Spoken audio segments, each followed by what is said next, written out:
আপোনালোকে জানে যে মিছন বসুন্ধৰাৰ আবেদনৰ তাৰিখ শেষ হৈছে। আমি এটা প্ৰায় 5 লাখ আবেদন ইতিমধ্যে আমালৈকে আহিছে।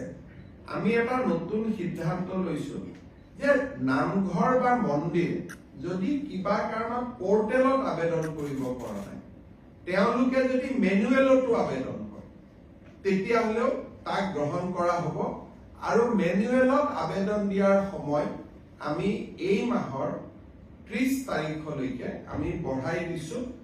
অকল ধৰ্মীয় উপাসনাৰ স্থলীসমূহৰ বাবে, স্কুল কলেজৰ বাবে, ৰাজহুৱা অনুষ্ঠানৰ বাবে তেওঁলোকে যিখিনিয়ে পোৰ্টেলে আবেদন কৰিলে ঠিক আছে, কিন্তু যদি কোনোবাই পোৰ্টেলত আবেদন কৰিব পৰা নাই বিভিন্ন অসুবিধাৰ বাবে, তেওঁলোকে মেনুৱেলিও আবেদন কৰিব পাৰিব।